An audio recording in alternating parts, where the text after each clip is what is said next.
Okay. I don't think Allison's microphone is on. It's not what? Now it's, geez. What's happening? That might be the worst start we've ever had. What happened? I have no idea, man. I mean, I've been running. This is my first time running this board this week, and we've had a clean week, and I still don't really know what just happened right there. Are we on right now? We're good? Yeah. All right. I don't know if we're good. At 53, at 8:53, just so everybody knows, full disclosure, we go on to 55, 54. Yeah. 53. I love what's happening to Billy right now because he's absolutely melting. I'm fine. You are? So at 53, I said to Chris and Billy, are we starting? Like in a minute? And it was, oh no. We hadn't checked. It was great. It was a great start. So we were supposed to start with the fake pregame show open and set up excitement for the Dolphins, and instead we had dead air. Allison's microphone was off. Which is kind of fitting, I think, actually, for this season, isn't it? Because are people excited about this Dolphins season? Don't. What? No. You're trying to... Yeah, we did that on purpose. That came out perfect. No, I'm trying to, move forward now and, let's get this thing going. Should we replay the open? The time is now. This is the fake pregame show with Dan Levitard. Aren't sports supposed to be fun? And Stugotz. Whew, your call today. Your call. Fake pregame show. Let me tell you this. Ted Ginn is a New Orleans Saint. Updated. Fake pregame show. Ted Ginn. I was jacked up when I saw that. Hey, we need that thumb to go this direction. Now everybody, Fail forward fast. have you heard? Fake pregame show. At the end of the game, Ted Ginn. then it starts to work. Sports Talk 790 The Ticket. And 104.3 HD2. This is the fake pregame show. We drafted the Ginn family. Kickoff is 10 and a half hours. away. The Updated. fake pregame show begins now. Ted Ginn and his family will give us everything they have. Fake pregame show. Fail forward fast. Knocking fools out, Stugotz. Knocking fools out. Hey, we need that thumb to go this direction. I was jacked up when I saw that. Sports Talk 790 The Ticket. And 104.3 HD2. Thank you very much. I love David Lee. I love the voiceover guy. That's why I was getting excited, because I love his voice. But here's the thing. While your microphone wasn't on to start the show, you sat in Greg's seat for whatever reason, because you don't want to sit in I don't Stugotz's. like my back to a door. No That's one's going to come in the door where Stugotz Doesn't sits. matter. I'm not comfortable with my back to a door. Any door. Okay. Anywhere. But the entire week we've had issues because you can't turn on or off the microphone from there. So while that was Who playing, can't? Why can't? you can't. There's no button for you to turn off the microphone in there. Right. So Chris can. Chris can, but you can't control it. So while that was playing, the microphones are still on, and you're talking into the microphone, which I'm sure all week people have been hearing you making comments like as soon as the segment's over, whenever you want, just because you forget so that the be it. microphone is on. This is it. This is unhinged me. Sorry. This is you unhinged? Kind of. Beast said that you were a mess at the concert. I wasn't a mess at all. He was taking selfies the whole time. How was I a mess? Was it just you and him? It was just me and him, yeah. And you stayed for the whole concert? Oh, no. I was You out left of him there alone? in like 3 minutes. You left him I think alone? I made it 3 minutes into the first song, yeah. Who was it? Madisyahu? He loves He Madisyahu. does love it. It was Steel Pulse. What is that? It's a reggae band, and they're like 150. So I felt old. Is this part of the pregame show? Yeah, I know. I feel like everybody's tuned in because they know this is the home of, well, it's not the home of the Dolphins because we're not the home of the Dolphins. But this is where you want to be. Dolphins preseason game 2, right? Yeah. We have lots of things planned today. Lots of things. Big show. Big preseason game 2. So are we Pre-game breaking down show. the Carolina Panthers? You know- Is that who they're playing? They are playing the Panthers. But then why did I say Saints? Because the way that the open works, it says Ted Ginn is, because that was Cam Cameron when they drafted Ted Ginn. He said Ted Ginn is a Miami Dolphin. Oh, so but he's not a Miami Dolphin, so you have to change. Saint. Got it. Because he's now a New Orleans Okay, so Saint. the Dolphins are playing the Panthers tonight. Yeah. Okay. 7:30. 10 and Will a you half be hours watching? away. Oh, hell yeah, I'll be watching. I love preseason football. It's my favorite football that starts before the regular season. Chris, will you be watching? The whole thing. The whole thing. Chris isn't going to be Every watching. second. Are you really going to be watching? I'll definitely tune in for the first half. Look, for the people that actually care about preseason football, we're having a Dolphins football expert, I guess, come on next segment, so you can actually get Dolphins preseason game 2 coverage.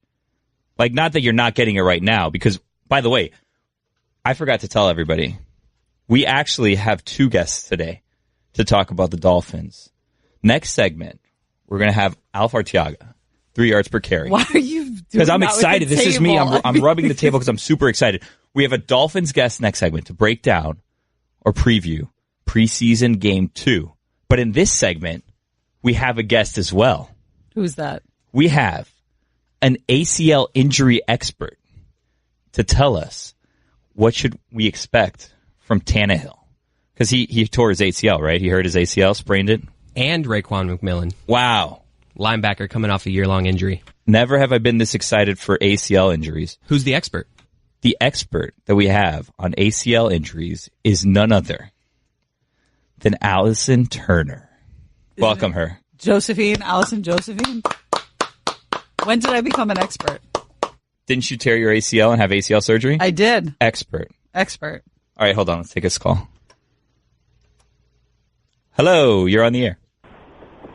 Hey, Billy, how you doing? I'm good. How are you? You guys are I'm great. You guys are killing it this week. Thank you. I got a couple of things for you. What is your favorite Ninja Turtle, and is there any correlation between your favorite Ninja Turtle and your favorite color? Number 2, you were talking about bald guys. Have you seen Jason Statham with a full head of hair? It's glorious. And did you know what he did before he was an actor? It's quite impressive. He was a diver, right? Yeah, he was a professional diver. He was really good at it. The other thing, I got a segment for Dan. It's kind of like Wake and Take, but it's called Rise and Opine. Ooh. And it's the exact opposite of Wake and Take.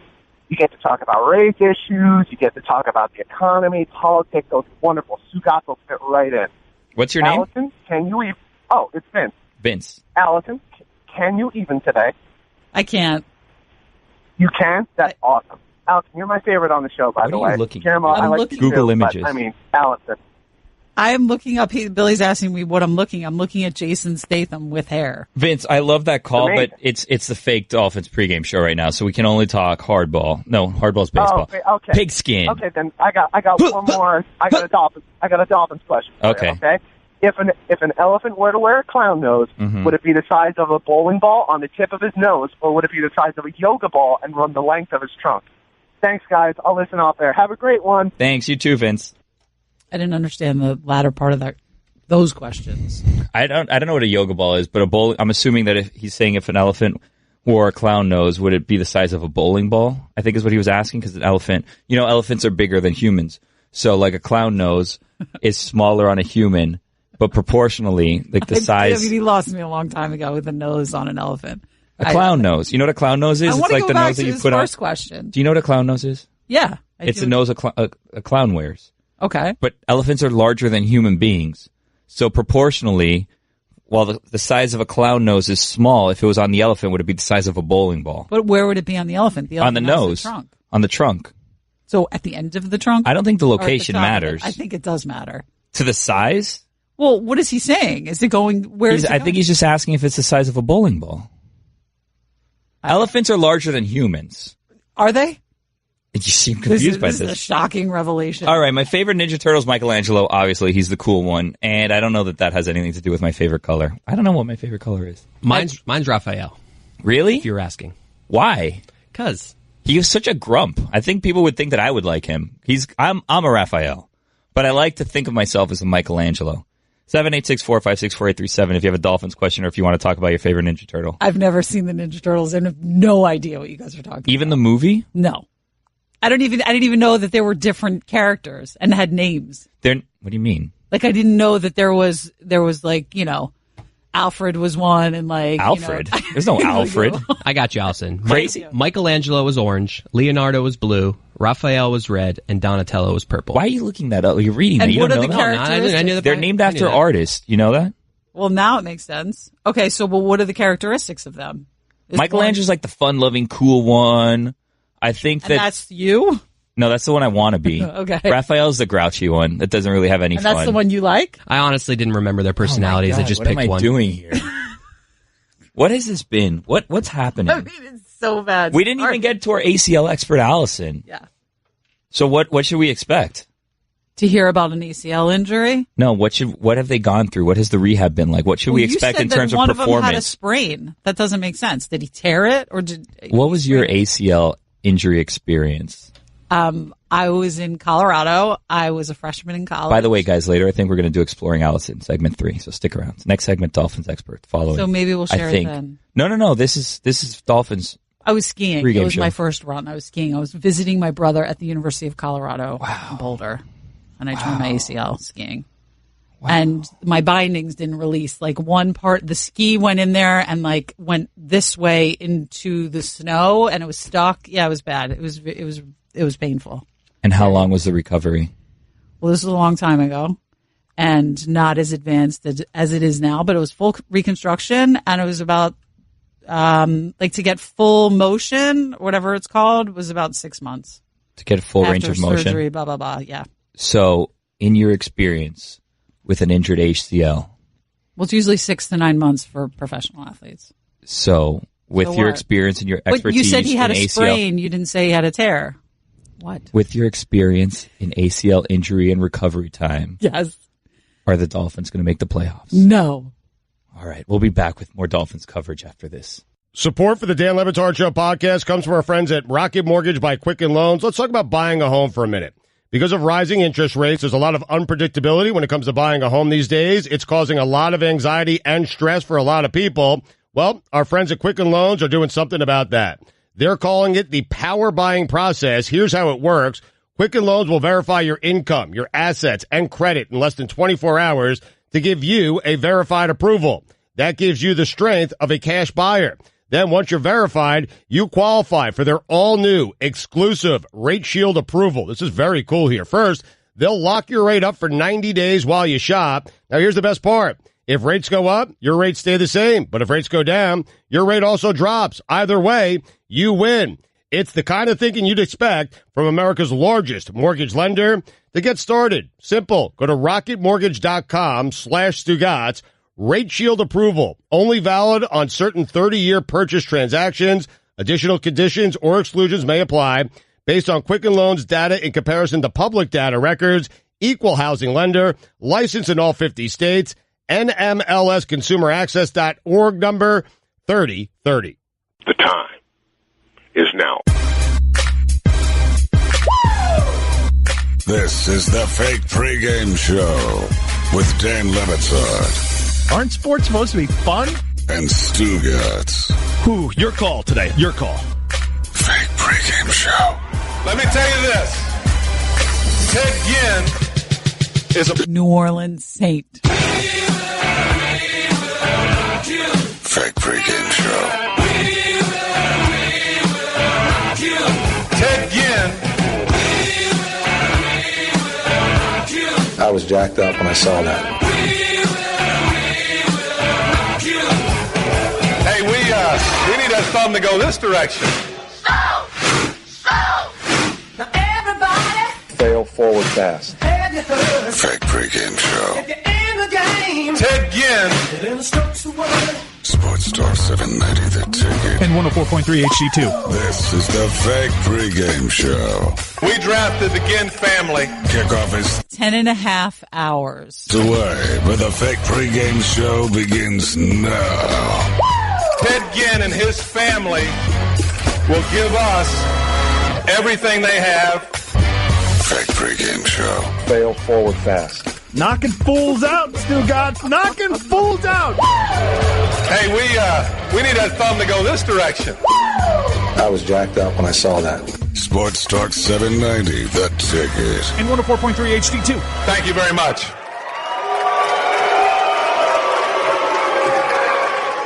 All right. Do you think everybody forgot or anyone forgot what happened last segment? I don't think so. 786-456-4837 if you want to call. We're going to talk about Dolphins preseason game 2 versus the Carolina Panthers tonight in Carolina. We're really just talking about the Dolphins. I mean, are we really going to break down this game in particular? Oh, yeah. This is a preview for game 2. If you have questions about the game, we have a Dolphins expert coming on, Alfredo Arteaga, 3 yards per carry, part of the 5 Reasons Sports Network. He's on hold now. He's here to take your questions, answer your questions, tell you everything you need to know about preseason game 2. 786-456-4837. Alfredo, Alf, if you will. Welcome to the fake pregame show. Nice to be with you. Is this your debut, like, on radio? I know you have your podcast, but I'm saying, like, on radio? No, I've been on other shows before. Wow. All right. I thought we were doing but nothing a solid. Like the train wreck of this. You've never been on anything as disastrous as this. Well, that first segment, I listened to it. It sounded great to me, to be honest with you. Okay. That's a good way to build up a guest, is by saying, is this the first time you've ever done radio? And a question, by the way, because I talked to him off air like a little while ago, a question that I could have asked him off air. And I thought that for sure this is the first time, but I guess it's not. By the way, I don't want to make it seem like you don't know what you're talking about by asking if this is the first time you're on. I mean, you have the podcast. You've been doing, you're like 21 episodes in, right? Mm-hmm. And previous to that, I mean, this guy is an insider who has secret conversations off the record with all kinds of journalists down here in Miami. And he feeds them all kinds of information. I don't know how you're so connected, but you're connected. And the cherry on top is he used to produce Sports Bang with me. So he basically, anytime anyone would make a point on that show was because of notes and information that he had and he gave them. The first time you met Billy, was he eating baby food as he was the first time I met Billy? The first time I met Billy, he was eating Jimmy Dean microwave breakfast thing. That's true. I used to eat a lot of those. I used to get like the in the store. I used to get like the Jimmy Dean breakfast bowls, and that used to be what I would do. And I was like stress eating as I was like finishing like the last preparations and putting in lower thirds and all that stuff for Sports Bang on Friday mornings, because it was on at 11 on Saturdays, but we used to film it Friday mornings at CBS 4. And truth be told, I was in way over my head, and I shouldn't have been in that position. But the person that was hired to do that, like, quit or was fired, like, 2 episodes in. So then I was like, all right, Billy, go, with very little experience in that. And then Alfredo came in, and he made my job so much easier. So much easier. And of course, Stugotz hired me when I had never produced any TV in my life. By the way, speaking of that, did you have, because you know the experience that I had is well documented on the air, my experiences with Stugotz and Sports Bang. Did you have a similar experience? Yes. Okay, great. Not surprising. All right, 786-456-4837. We've had calls they've dropped because I don't think that, we're screening them. Are we done with the pleasantries here? Can we get into this Dolphin stuff? You know what? Can I steal Alf from you? You want to take it? You can hop in if you want. But first of all, you got to plug the podcast. He's here from the 3 Yards Per Carry podcast, part of the 5 Reasons Sports Network. And he's here to talk some football. We're not here to talk about Sports Bang and all to stop, then? Your personal little stuff. All right, so Alf, here we go. You ready to do this? Sure. All right. Your energy's great, by the way. The tight end. You're really bringing it. Perfect fit. Yeah. The interesting part of this team for me is the tight end position, both on the offensive side of the ball and how we're going to cover it on defense. So if you could who's going to play tight end for us this year, and then after that, how are we going to cover the tight end?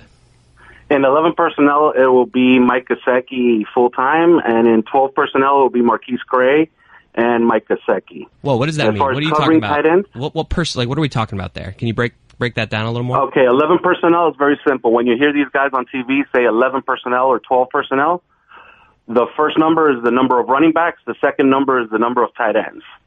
So 12 personnel is when we have 2 tight ends on the field. It will be Marquise Gray and Mike Gesicki.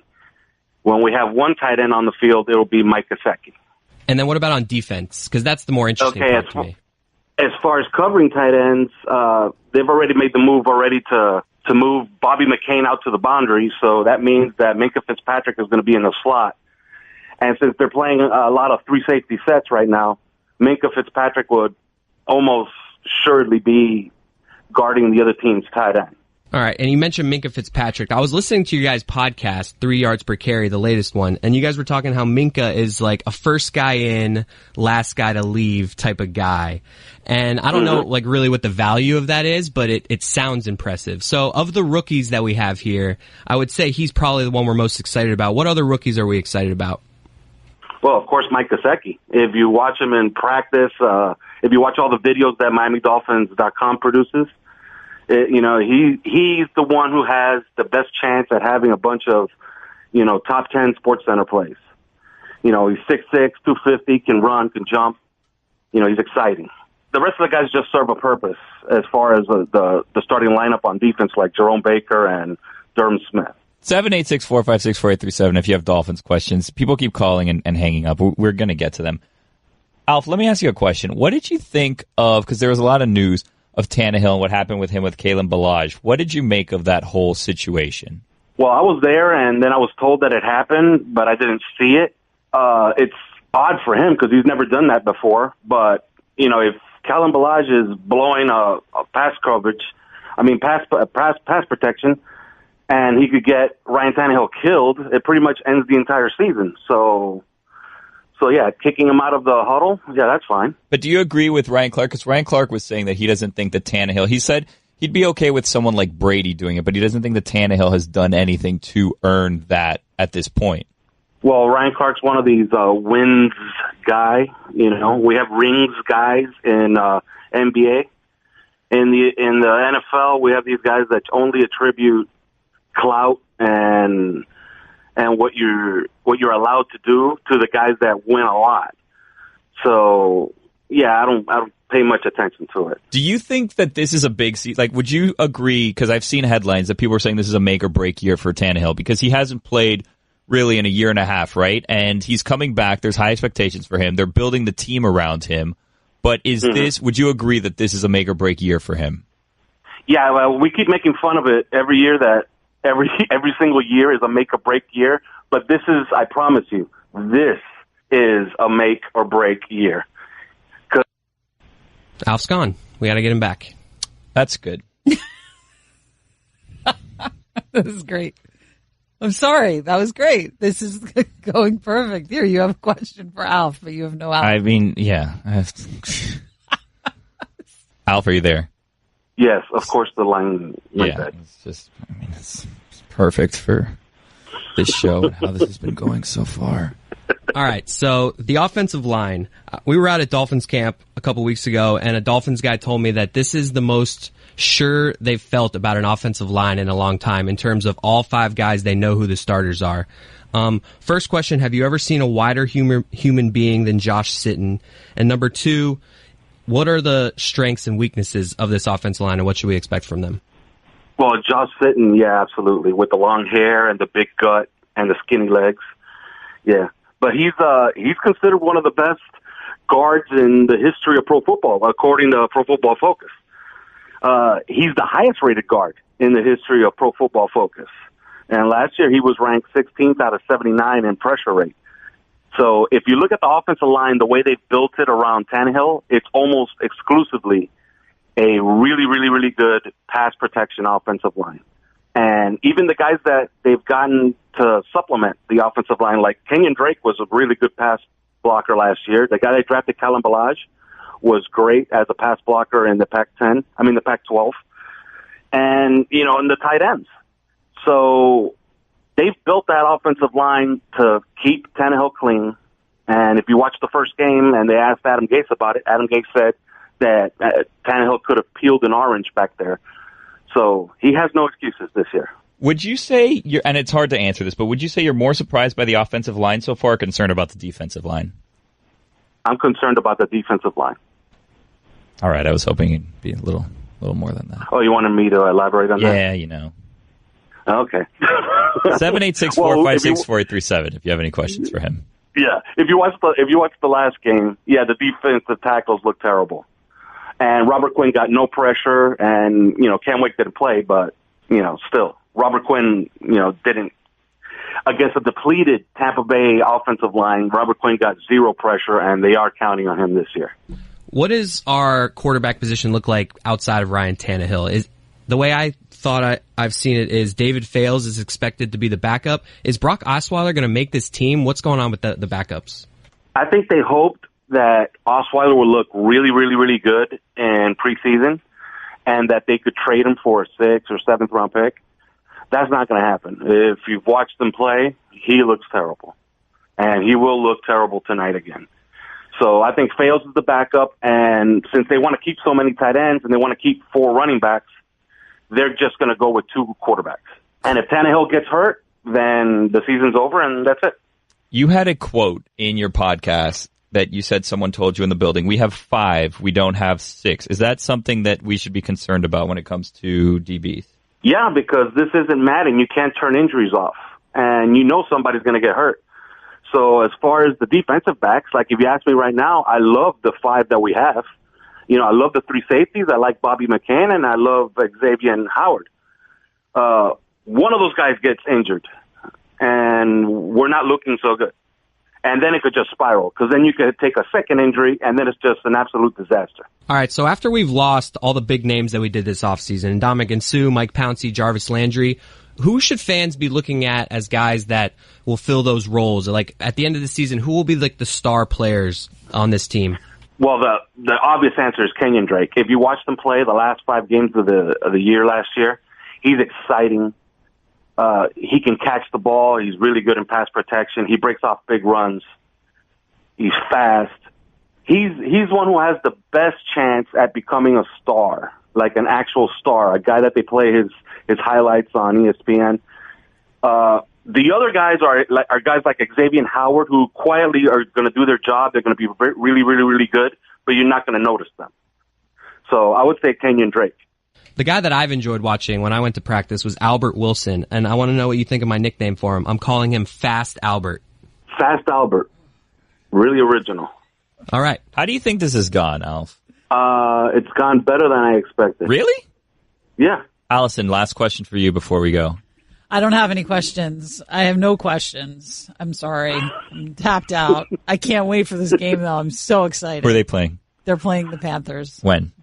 It's at 7. 7:30 tonight. Yes. Yeah. Alf On Arteaga. some unknown channel. 3 yards per carry. Part of the 5 Reasons Sports Network. Thank you. No, thank you.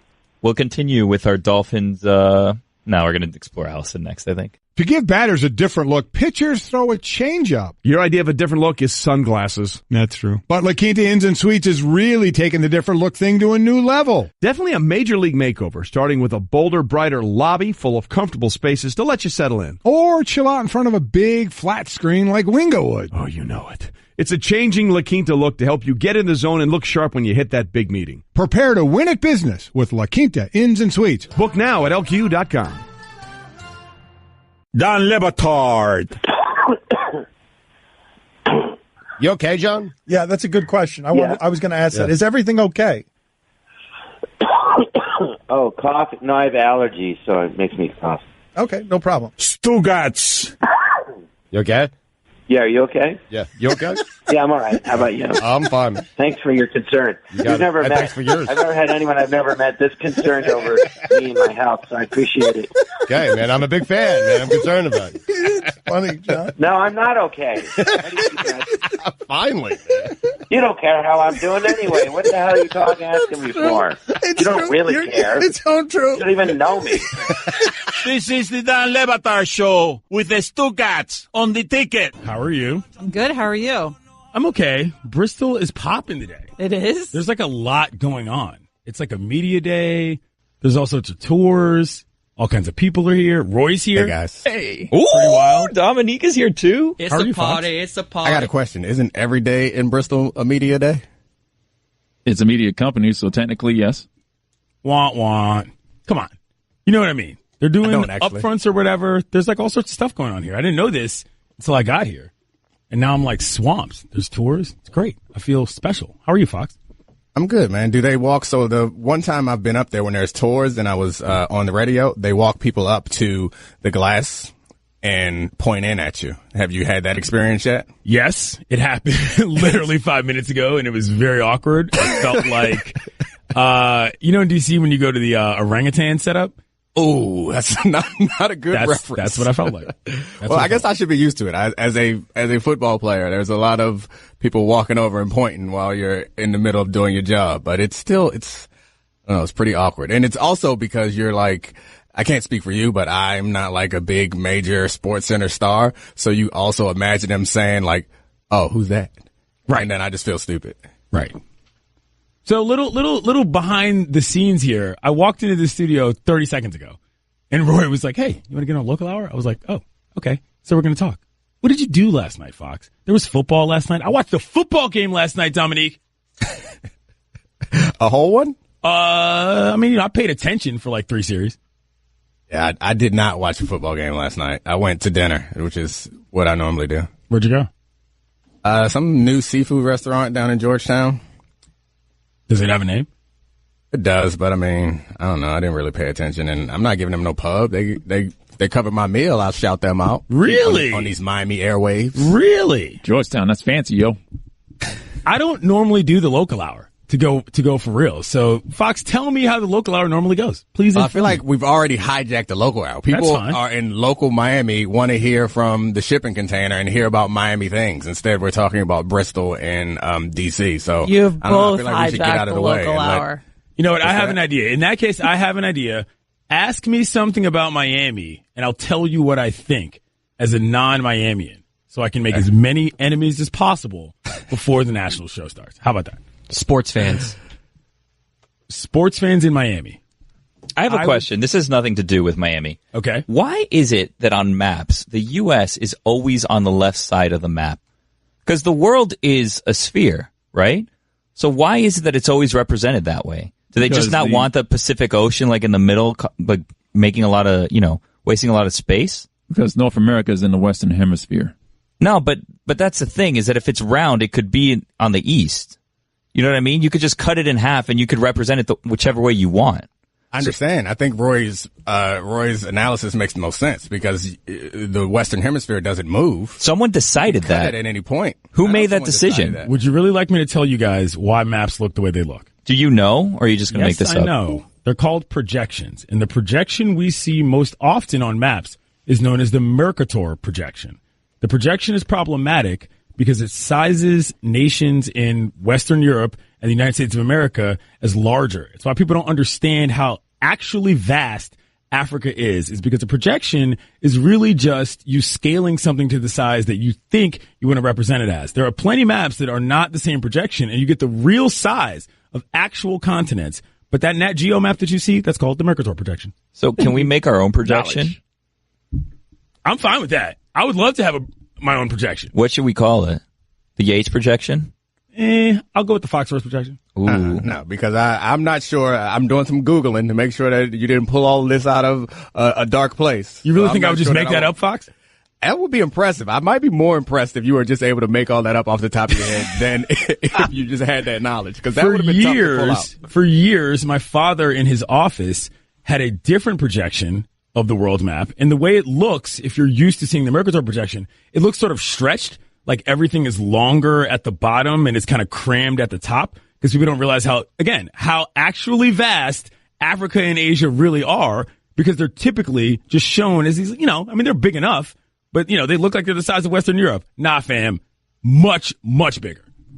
You find it? I wonder if there is. So that's pretty cool because I feel like you've been waiting a long time for that question. And now I'm wondering if there are like areas of knowledge that I'm waiting for. Like if there's something that would just be a great coincidence that it came up and I can surprise people with, because I don't think that anyone here had Clinton Yates coming in with the Mercator. Put it on the poll. Did you know what the Mercator projection was? Yes or no? Hell no. Do you have like other secret areas of expertise that we're unaware of? I didn't realize that was expertise. That's just a simple knowledge of map making. I don't make maps. Yeah, but who has knowledge of map making? Oh, thanks, no one knew the word Mercator 10 minutes ago. Guarantee it. Who would have thought you were a topographer? Topographer. Was that right? Topography is the What am I doing? What's happening here? You guys didn't have geography class in 5th grade? I learned but in elementary school. Is elevation, right? Isn't that topography? Yes, but it also goes down. So like, when there's oceans and stuff and they show the different colors, you can see how deep they go. So what area of expertise did you just show off? That would qualify as geography, I would say. Political geography. Oh, yeah. Are y'all mad? I mean, I'm not mad. I'm not mad at We all. appreciate the knowledge. We all like to learn, I think. I'm still trying to find in my mind what obscure area I wish that we stumbled into so I could flex on them. But I feel like you got a lot of areas like that. I'm trying to find what the other projection is called.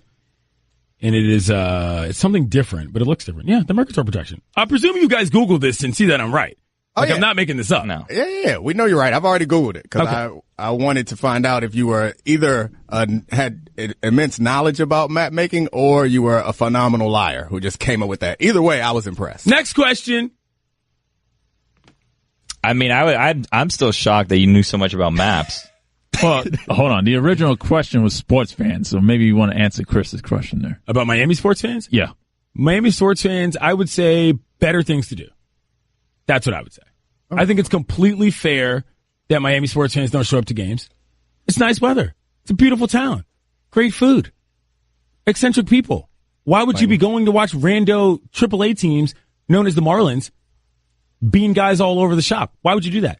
But you're not going to make any enemies like this. Your goal is normally to make enemies, and that, like, you are understanding the Miami fans. Donathan Baseball should have been suspended 10 games for hitting Acuna. How about that? There we go. Do you actually want to make enemies? I feel like you don't want to make enemies. I feel like you want to be loved deep down, but you're like embracing this enemies thing. 10 games! You're throwing at one of the best young players in the league. He didn't mean to hit him. Oh, Have you seen his first pitches from every single every single start this year? Have you seen that clip on the internet? No. Oh, he's in the zone. He's thrown like 70 strikes on the first pitches of every single game. I'm not saying that he wasn't trying. 70%, He wasn't trying. He was trying to like brush him back and throw inside. He just wasn't trying to hit him in the elbow. And the more I look at this replay, people always say, hey, if you're going to try to hit a guy, hit him in the back. That was going for the middle of his back. It's not our fault that this guy put up his elbow. Like, it's a natural thing to try to protect yourself. But if he just turned his back, that's in the middle of the back. He takes his base. Nothing is made of this. Like, it's all just because of the injury. Cartographer. That's a map maker. Cartography. You ever met Jose? Like, you know what kind of guy he is? No, have you? I got guys in the Marlins who tell me he's a nice dude who just wants to play baseball and mind his business. Well, there you go. Which leads me to believe Donathan Baseball ordered the code red. Because he comes from that school of thought in baseball, as you heard Keith Hernandez talking about, oh, the guy's up 3 times. He's gone yard on you 3 times. Got to hit him. What? But that's his starting pitcher. If Donnie's really going to do that, wouldn't he just start a reliever? Boom, hit him, then bring Urania in. No. This is what Donathan does. I can't stand this. Next question. I'm upset now. Billy, he's with you. You don't like Donnie Baseball. I mean, Donnie T-Ball has not been on my good side for a while. 786-456-4837 if you want to ask Clinton Yates questions. I got a question for Clinton Yates. Callers. That would be great. Oh, wait, we have a caller. Caller, you're on the air. Okay. I pushed the button, sorry. Hello? Yellow, you're on the air. Clinton Yates, Dan Le Batard Show, Dominique Foxworth. All right, thanks. All right, so I want to know what your guys' sitcom starting 5 is. So the starting 5 positions would be dad, mom, son, daughter, and other. And the other would be like Steve Urkel or DJ Gaza. So, yeah. Okay. Okay. Yeah. Don't love this question. Yeah, I don't love this question. Don't love this question. Skip it. Not a great question. I like starting all-time sitcoms. I'll go with that question. Not that the question was posed to me, because you guys steamrolled everything. You just barreled in here and just We did kind of have a plan for what we were going to do, and then all of a sudden it became Dominique and Clinton Yates just, doing whatever they wanted, talking about Oprah maps. GIF. It's not like they have 3 hours to do I know, for real. I mean, he's a little... Don't say another word to me. I'm out. The peons down here. We don't, I mean, at this point, you're going to bail. I mean, you already ruined the segment. Come in, barrel in, and then just go. 3 minutes left. At least ask your question, Fox. He's gone. He's going to be a sulker left? because he does this. Wow. He'll Wow. sulk and stomp his feet. He'll do that. I blame his move. I blame Roy for this because we told him we were planning on doing Exploring Allison, and then I heard him in the talkback saying, "Hey, Clinton, Dom, you guys want to be part of the local hour?" So I think I'm Roy doing is Allison a really favor here. the person. No. Stick with what you do, and I'll just drop in late as now. needed. I want to get back to your regularly scheduled program. That's too late. Did Dominique really disappear? Yeah, he's gone. I do love that Dominique doesn't like to be called Dom, and we talked about it on the show and had a group text, and Chris immediately called him Dom. He continues to do it. I call Billy Bill too, and He you continues apparently to- don't like You that. need to respect people. Clinton, is there something you don't like to be called? Clint. Clint? Yeah, he hates Clint. I block anybody on Twitter who calls me Clint. Do you have Insta block. Yep. Insta block. You have I'm a not lot a of- 60-year-old white man. I'm not a country singer. Clinton is my name. I'd like to think it is stately and diplomatic, personally. Do you block a lot of people? Oh, dog, I'm blocking people like 3 times a day. Do you block people on your phone? No. Who does that? I do. I love the block on. So my wait, phone. that means they can't even text you? Yeah, love it. And do What they kind of get life are you living that you need to do that? Well, I mean, it's just a good feature. It's a good feature. Sometimes I block Billy. I'm not going to Really? lie. Yeah. You've blocked me? Yeah. Sometimes we'll argue. We'll go back and forth and be in an argument. I'm like, So if I call you, what happens? It goes straight to voicemail? Straight to voicemail. Wow, that explains Yeah. it. Because sometimes I just assumed you're always on the phone. How many hours a day are you on the phone? A lot. More A lot. or less? So we tried to do the math yesterday. Are you on the phone more or less than 4 hours a day? I mean, it depends on the day, but 4 hours, probably less. Less? Yeah. Over 3 hours. We have to understand what I do for a living, so Yeah. I have to be on the We phone. have 20 seconds, so don't go too long. Well, that's it. Well, look, if you spend three and a half hours on the phone a day, which I think you do, that's 1 day a week you're on the phone. Okay. That's too much. Okay. You need to disconnect a little, Okay, don't you think? Thanks. To find some balance in your life. I feel like you shouldn't be spending Namaste. 1 day a week on the phone. And I also feel like it would make you less stressed. Do you agree or disagree with that? I'm not stressed. You seem to have it all under control. Under control.